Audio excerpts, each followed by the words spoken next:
Hello again. It is still Friday the 30th of September, nearly October, so close, and we'll do another Irish whiskey before I go to bed because I'm super tired this week, and it is the most Irish name of Irish whiskies, apart from maybe feckin' Irish whiskey, which is this one, Paddy, which was very by, whoops, I nearly pulled the microphone out.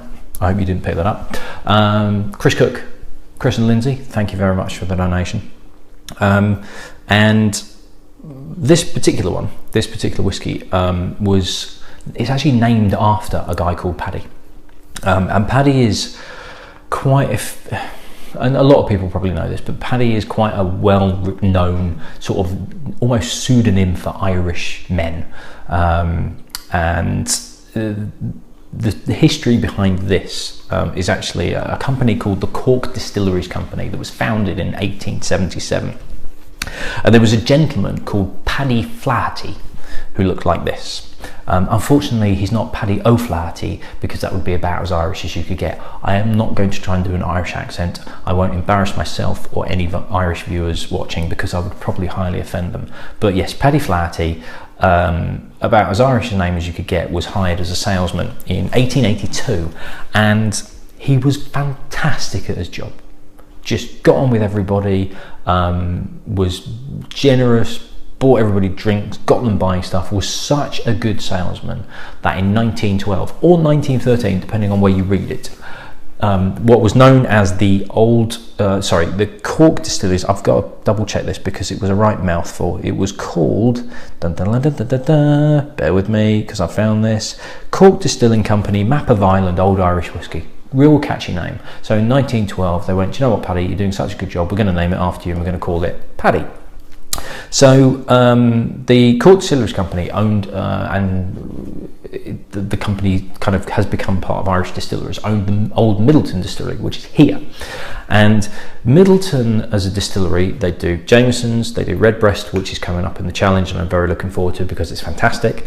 They do one called Middleton Very Rare, which unfortunately I don't have in the challenge, but I've had before and is one of like the top end Irish whiskies. They are, as we speak, a very, very modern distillery, and they've actually got the capability of doing single malt whiskey and grain whiskey in column stills and Irish pot still whiskey where you're using your malted and unmalted barley together. So Paddy is a combination of all three as a blended whiskey. Now what used to happen in the 20s and 30s and kind of before that time is distilleries would make whiskey and then they would sell it to wholesalers in the casks, and the wholesalers would then take it from the cask or buy the cask themselves and then bottle it themselves and send it out to various bars and what have you. And there was no guarantee that once you'd sold it to a wholesaler that they weren't going to like cut it or do something with it and guarantee that the quality that you wanted to get to your customers they would actually get. So the Cork Distilling Company was one of the first companies that actually bottled the whiskey themselves before selling it to the wholesalers. And it just meant that they had more control over it. It's got quite a high malt content. It is 40%. This is what a full-size bottle looks like. And you're looking at about 20 quid for this. The Whiskey Exchange is selling it for 20 quid. Apparently, it is matured for 7 years. Now, whether that's a part of it, so it's like the malt whiskey's matured or the malt and the pot still's matured for 7 years before it's blended, or they blend it and then mature the whole lot in cask, I don't know. Somebody may be able to confirm. I can't open the damn thing. Somebody may be able to confirm that in the comments if you know for certain. And the company itself, because it was John Jameson and Co. and Cork Distilling Company and I think one other combined to make Irish Distillers. In fact, I've got this in another bit. Combined to make a company called Irish Distillers.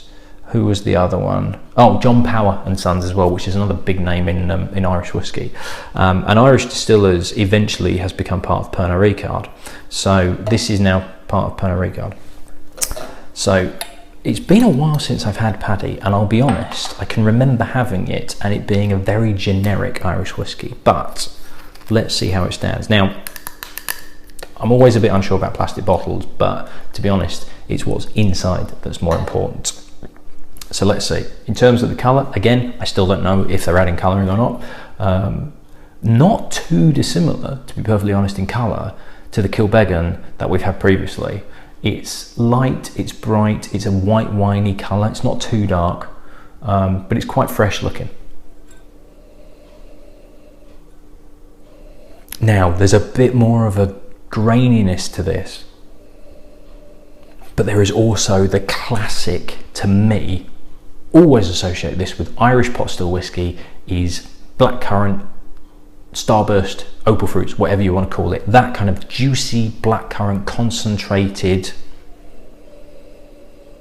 slightly sharp but very juiciness. It's definitely on there. Yeah, it's a real blackcurrant. I don't know what it is about me and Irish whiskey and Irish pot still whiskey. I cannot pick up anything else but blackcurrant with anything that's in it. Redbreast was the same, which is a pure pot still. Any Irish whiskey where it's got that element of pot still whiskey in, I just always get it, and it's the only way I can describe it. And like I say, as I'm going through this run of Irish whiskies, you're probably going to get pig sick of me saying that, the same thing over and over again. It was like Christmas cake with bourbon. It's just my go-to. That is, to me, what I pick up.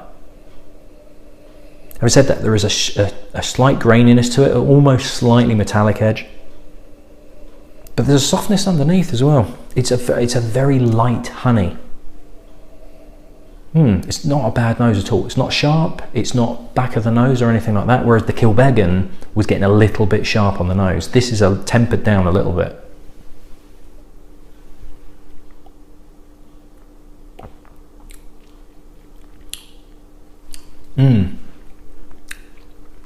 Again, light honey, a light honey character. There is a nice juiciness on it. It's mouth-watering. There's a little bit of sharpness to it, and it sort of hits the tip of your tongue and really sort of gets the tip of your tongue to start with. But as you roll it around your mouth, this very light honey comes through. It's not particularly heavy. It's not, I wouldn't call it a rich mouthfeel. It's a bit lighter than that. But there is a nice character to it. It's very, very easy drinking. This would probably mix quite well as well, because it's got enough of a sweetness to support other flavours, but enough of a, not a kick, but there's enough sharpness to it that's going to cut through anything else.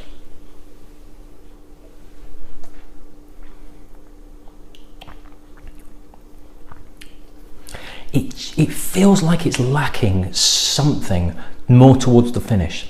The mouth feels pleasant. It's light, it's got a really nice juiciness to it. It's quite mouth-watering as well. It really gets your saliva going. But on the finish, it tails off a little bit quickly, and it just feels like it needs something to just lift it back up again.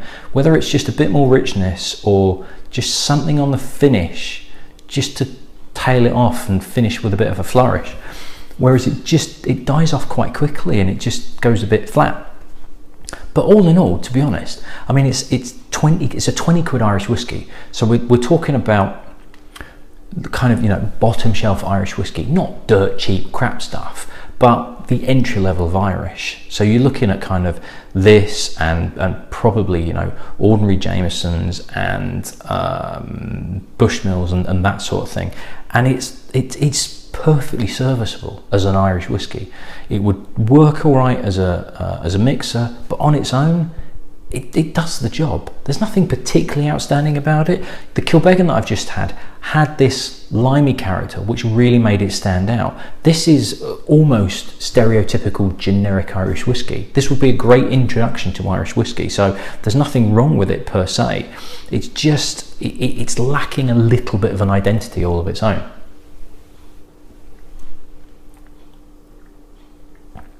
But there's nothing bad about it. It's not unbalanced. It's got a nice sweetness to it. It's a nice juiciness to it. It's soft, it's smooth, it's easy drinking. It's got enough of a whiskey fire to it, but it's not overpowering, doesn't hit the back of your throat. The only thing I can fault it is the finish just tails off a little bit quickly, and it just feels like if there was a little bit more oomph to it, particularly at the end, it would be an absolute cracker. But I can't knock this. There is nothing wrong with that whiskey whatsoever. There's nothing outstanding about it. There's nothing to go, wow, this is one of the best Irish whiskies, or this is a really distinctive Irish whiskey. But it's just solid and well made and dependable. And I'm not as good a salesman as Paddy, but I wouldn't have any issues getting a bottle of this, buying a bottle of this, offering it to other people, because it's a great introduction to what Irish whiskey is all about. It's got that juiciness of pot still whiskey. It's got the smoothness that you associate with Irish whiskies. There's nothing wild about it. There's nothing wacky about it. It just does exactly what you would want from an Irish whiskey. And it's good stuff. Can't fault it. Right, that's me done. It is Friday night. The weekend has started. So I think we're going to go to bed. See you at the next one. Cheers.